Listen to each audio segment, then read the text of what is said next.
अन्ततः चीन सरकारद्वारा निर्मित पोखरा अन्तर्राष्ट्रिय विमानस्थल चिनिया विदेश मन्त्रीले गरे हस्तान्तरण।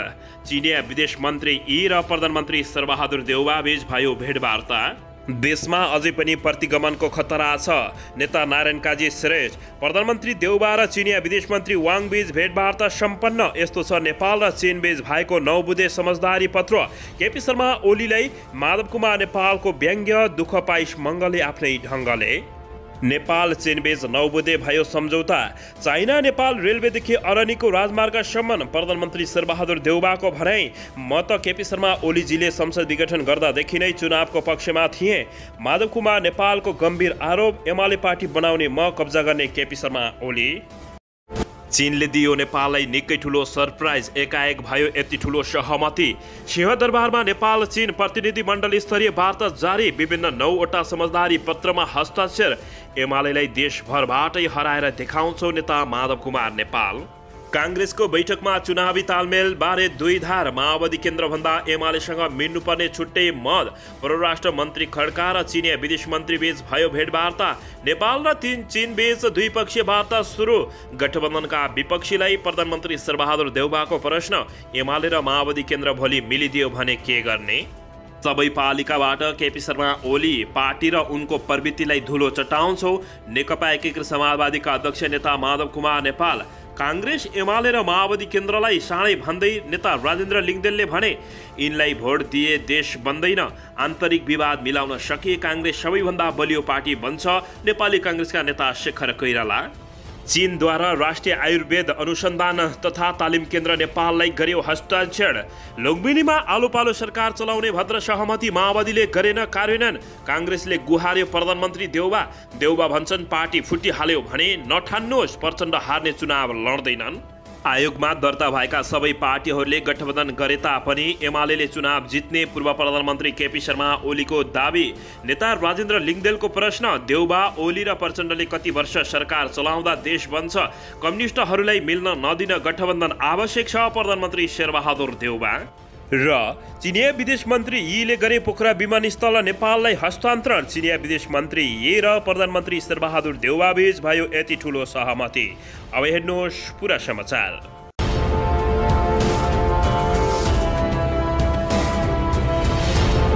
दर्शकबिन नमस्कार, तपाईहरू यति बेला युवा नेपाली युट्युब च्यानल हेर्दै हुनुहुन्छ। दर्शकबिन, यदि हाम्रो च्यानल युवा नेपालीसँग अझै पनि सब्सक्राइब गरेर जोडिनु भएको छैन भने सब्सक्राइब गरी जोडिनुहोला, साथै साइडमै रहेको बेल आइकनलाई दबाउन पनि नभुल्नुहोला। दर्शकबिन, तपाईहरूले हामीलाई कहाँदेखि हेर्दै हुनुहुन्छ, कस्तो अवस्थामा हेर्दै हुनुहुन्छ, देशदेखि हेर्दै हुनुहुन्छ या विदेशदेखि हेर्दै हुनुहुन्छ? दर्शकबिन, यदि तपाईहरूले हामीलाई रेगुलर हेर्नुहुन्छ भने रेगुलर र पहिलोपटक हेर्दै हुनुहुन्छ भने पहिलोपटक भने कमेन्ट बक्समा गई कमेन्ट गरी हाम्रो मेहनतको लागि एउटा सानो लाइक गर्न पनि नभुल्नुहोला। दर्शकबिन, चिनिया विदेश मन्त्री वाङ यीले प्रधानमन्त्री शेरबहादुर देउबासँग भेटघाट गरेका छन्। शनिबार साँझ बालुवाटारमा उनीहरू बीच भेटवार्ता भएको हो। भेटमा परराष्ट्र मन्त्री नारायण खड्का पनि सहभागी भएका छन्। यीले परराष्ट्र मन्त्री खड्कालाई पोखरा क्षेत्रीय अन्तर्राष्ट्रिय विमानस्थलको चाबी हस्तान्तरण गरेका छन् भने चीन सरकारको सहुलियतपूर्ण 22 अर्ब ऋणमा उक्त विमानस्थल निर्माण गरिएको हो। विमानस्थल निर्माणको ठेक्का समेत चीन सरकारकै स्वामित्वमा रहेको कम्पनी CAAC-ले पाएको थियो। राष्ट्रिय गौरवको आयोजनामा समावेश विमानस्थलको भौतिक प्रगति 93% पुगेको छ भने वित्तीय प्रगति 74% पुगेको आयोजनाले जानकारी दिएको छ। नेपाल सरकारले विमानस्थलको काम 2021 जुलाई 10 भित्र सक्ने कार्यदेश चिनिया कम्पनी CAMC-लाई दिएको थियो भने कम्पनीले सरकारले दिएको म्यादभन्दा 6 महिना अगावै योजना निर्माण गरेर सरकारलाई हस्तान्तरण गर्ने बताउँदै आएको थियो। तर कोभिड-19 महामारीका कारण आयोजनालाई आवश्यक सामग्री आयात गर्न लगायतका समस्या थपिएपछि 1 वर्ष म्याद थपिएको हो। यसअघि सिंहदरबार स्थित प्रधानमन्त्री तथा मन्त्री परिषदको कार्यालयमा परराष्ट्र मन्त्री नारायण खड्का र चिनिया विदेश मन्त्री यी बीच वाङको यी नेतृत्व टोलीबीच द्विपक्षीय औपचारिक वार्ता पछि विभिन्न समझदारी पत्रहरूमा हस्ताक्षर भएको छ। परराष्ट्र मन्त्रालयका अनुसार अन्तर्देशीय रेलमार्ग केरुङ काठमाडौँको सम्भाव्यता अध्ययन गर्न चीनले प्राविधिक सहायता गर्ने समझदारीमा हस्ताक्षर भएको छ। त्यस्तै नेपाल चीन प्रसारण लाइनको सम्भाव्यता अध्ययनमा सहकार्य गर्ने नेपालबाट चीन निर्यात हुने घाँसको स्वास्थ्य सुरक्षा मापदण्ड सहित पोर्टुगल अरनिको राजमार्गको मर्मत सोमबारपछि हस्तान्तरण चिनिया मेडिकल टिमलाई नेपालमा काम गर्न पठाउने लगायतका विषयमा सहमति र हस्ताक्षर भएको जानकारी प्राप्त भएको छ।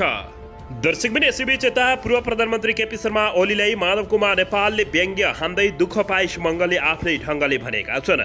नेकपा एकीकृत समाजवादीका अध्यक्ष माधव कुमार नेपालले एमाले अध्यक्ष केपी शर्मा ओली सबैतिरबाट एक्लिनुको कारण उनी आफ्नै प्रवृत्ति रहेको आरोप लगाएका छन्। शनिबार पार्टीको गुल्मी जिल्ला स्तरीय कार्यकर्ता भेलालाई सम्बोधन गर्दै पूर्व प्रधानमन्त्री समेत रहेका नेता माधव कुमार नेपालले केपी शर्मा ओलीकै निरङ्कुश प्रवृत्तिका कारण 2/3 सरकारको नेतृत्वबाट उनी बाहिरिनु परेको र सबै प्रदेशबाट पनि एमाले निस्किनु परेकोले बताएका छन्। उनले भने एउटा उखान छ नि, दुःख पाइस मङ्गलले आफ्नै ढङ्गले पार्टीलाई साथमा लिएर गएको भए, जनताको विश्वासको जोगार्न गरेको भए, पार्टीका नेताहरूलाई साथमा लिएर अगाडि बढेको भए, पार्टीको विचारलाई आत्मसात गरेको भए अहिले यस्तो अवस्था आउँथ्यो र भन्दै उनले प्रश्न समेत उठाएका छन्। उनले यस्तो प्रश्न समेत गर्दै थपे, रुसमा यस्तै तानाशाह गोर्बचेभ जन्मिएका थिए। नेपालको कम्युनिस्ट आन्दोलनमा पनि केपी शर्मा ओली नामका गोर्बचेभ जन्मिएको उनले गम्भीर आरोप समेत लगाएका छन्। दर्शकबिन यसैबीच यता प्रधानमन्त्री एवं काङ्ग्रेस सभापति शेरबहादुर देउवाले तत्कालीन प्रधानमन्त्री केपी शर्मा ओलीले संसद विघटन गर्दाको बखतै आफू चुनावमा जान चाहेको बताएका छन्। गत वर्ष तत्कालीन प्रधानमन्त्री एवं नेकपा एमालेका अध्यक्ष केपी शर्मा ओलीले संसद विघटन गरेर चुनावको मिति घोषणा गर्दा काङ्ग्रेस भित्रै त्यसको प्रतिरोधको आवाज उठे पनि देउवाले अनौपचारिक रूपमा चुनावमा जान उपयुक्त हुने धारणा राखेका थिए। यसैबीच शनिबार काठमाडौँमा बीपी स्मृति सामुदायिक सहकारी अस्पतालको 14औं वार्षिक साधारण सभामा बोल्दै प्रधानमन्त्री देउवाले आफू त्यो बेला नै चुनावमा जान चाहेको स्पष्ट पारेका हुन्। प्रधानमन्त्री देउवाले आगामी निर्वाचनमा गठबन्धन गर्ने वा नगर्ने भन्ने विषयमा पार्टीमा मतभेद भएको भन्दै काङ्ग्रेसले अहिले गठबन्धन नगरे एमाले र माओवादी केन्द्रबीच फेरि गठबन्धन हुन सक्ने खतरा रहेको औँलाएका छन्। दर्शकबिन सिंहदरबारमा नेपाल र चीनका परराष्ट्र विदेश मन्त्री सहित प्रतिनिधि मण्डलको वार्ता सुरु भएको छ।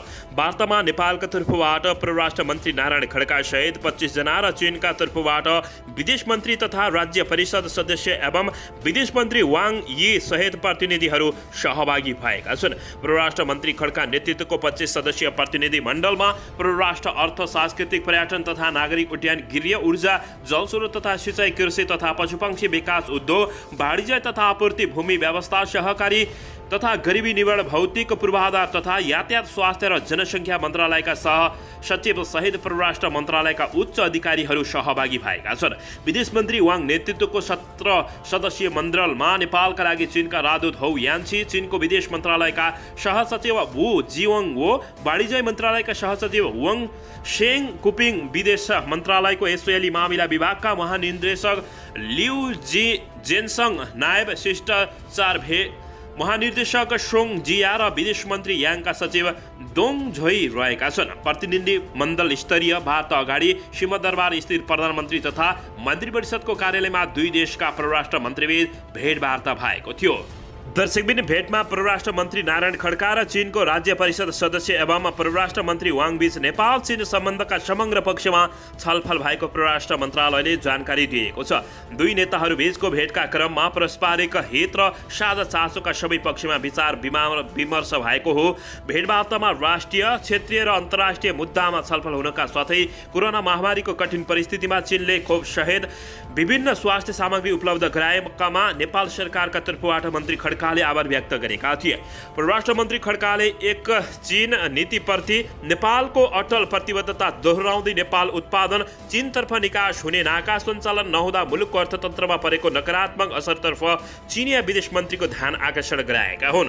दर्शकबिन यसैबीच प्रतिनिधि मण्डली स्तरीय वार्तापछि दुई देशबीच विभिन्न 9वटा समझदारी पत्रमा हस्ताक्षर हुनेछ। आर्थिक तथा प्राविधिक सहयोग, प्रसारण लाइनको सम्भाव्यता अध्ययन, चीनिया स्वास्थ्य कर्मीको टोलीको नेपालमा सेवा प्रवाह गर्ने सम्बन्धी समझदारी पत्रमा हस्ताक्षर हुनेछ। यस्तै खोप हस्तान्तरण र मर्मत सम्भाव र एवं स्तरोन्नति गरिएको अरनिको राजमार्ग हस्तान्तरण एवं घाँस निर्यात लगायतका समझदारी पत्रमा हस्ताक्षर हुने कार्यक्रम रहेको छ। दर्शकबिन यसैबीच चीन सरकारको सहयोगमा बनेको राष्ट्रिय आयुर्वेदिक अनुसन्धान तथा तालिम केन्द्र शनिबार एक औपचारिक समारोहका बीच चीनले नेपाललाई हस्तान्तरण गरिसकेको छ। चीनका विदेश मन्त्री वाङ यी उनका समकक्षी नारायण खड्काको निम्तोमा शुक्रबारदेखि 3 दिने नेपाल भ्रमणमा छन्। यही उच्चस्तरीय भ्रमणको मौका पारेर चीनले उक्त केन्द्र नेपाललाई हस्तान्तरण गरेको हो। केन्द्र सन् 2009बाट बनाउन सुरु गरिएको थियो। चीनले आयुर्वेदिक अनुसन्धानका लागि भवन उपकरण भवनको डिजाइन इन्जिनियरिङ लगायत सामग्री हस्तान्तरण गरेको हो। आजै परराष्ट्र मन्त्री खड्का र समकक्षी वाङ बीच द्विपक्षीय हितमा बारेमा छलफल भइसकेको छ। दर्शकबिन भेटवार्तामा नेपाल चीन बीच विभिन्न विषयमा द्विपक्षीय छलफल र सहमति पत्रमा हस्ताक्षर गर्ने कार्यक्रम रहेको हो। मन्त्रालयका अनुसार मदन भण्डारी प्राविधिक विश्वविद्यालय र रसुवा 5 खाल पोखरा र नुवाकोटमा विशेष आर्थिक क्षेत्रको निर्माण सिमानामा क्वारेन्टाइन स्थापना वीर अस्पतालको स्थानान्तरण लगायत विषयमा छन् भने यस्तै आजै चीन सरकारले पोखरा क्षेत्रीय अन्तर्राष्ट्रिय विमानस्थल नेपाललाई हस्तान्तरण गर्ने कार्यक्रम छ।